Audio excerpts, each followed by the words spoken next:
We Christians, are the biggest faith group in the world. Christianity is still twice the size of the next religion at this point. And the only way that we're going to break this is not to say, what's wrong with you secular people? Why are you being so mean to us? Christians have to recognize, number one, that you're a big part of the problem, and number two, that we also can be at the heart of the solution. There are two basic ways of thinking about your self-image. One is what I'm going to call a moral performance narrative.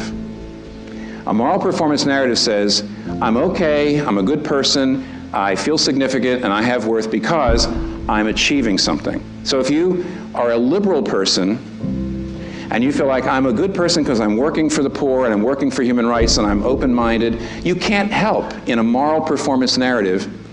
Your self-image is based on your performance as a generous, liberal, activist person. You can't help but look down your nose at bigots.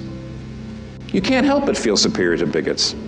On the other hand, what if you are a traditional religious person and you go to church and you read your Bible, or you go to synagogue and you read your Bible, or you go to the mosque and read the Quran, and you're working really hard to be good and to serve God, etc. Now in that case, you have to look down your nose at people who don't believe your religion, and they're not being as good as you are. And maybe you're just a secular person and you're a hardworking, decent chap. You can't help. If your self-image is based on the idea that you're a hardworking, decent chap, you can't help but look down your nose at people who you consider lazy.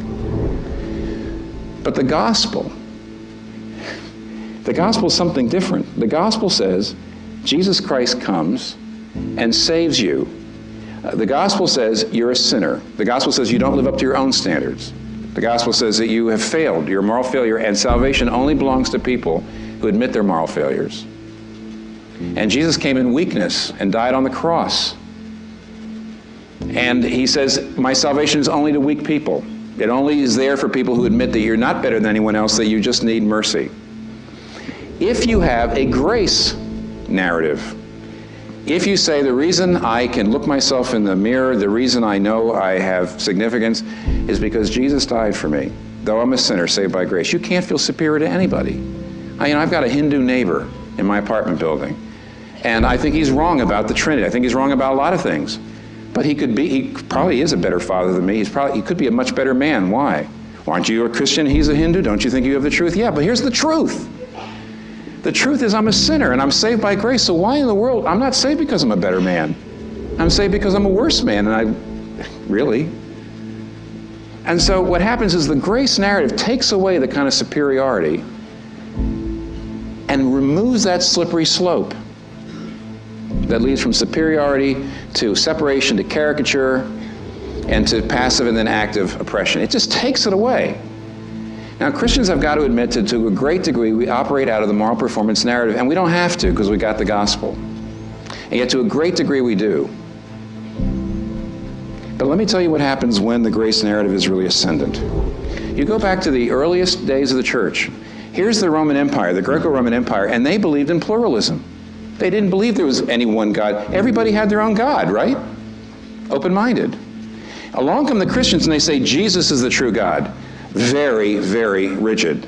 And yet the lives of the pagans and the Christians were different. The pagans looked down their nose at the poor.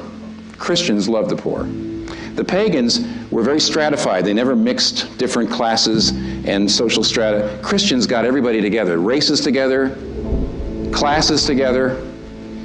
The pagans were extremely oppressive to women.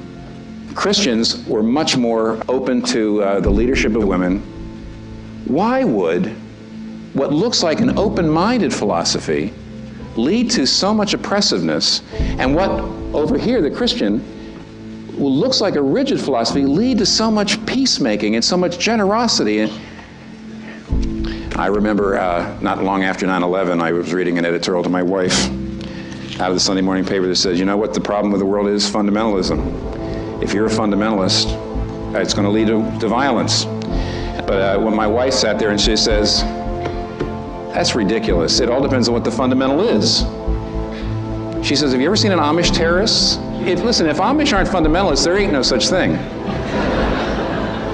But here's what their fundamental is. A man dying on the cross for his enemies. A man praying for the forgiveness of his enemies as he's dying. If that's at the very center of your life, that destroys the slippery slope. You don't need less Christianity, you need real Christianity.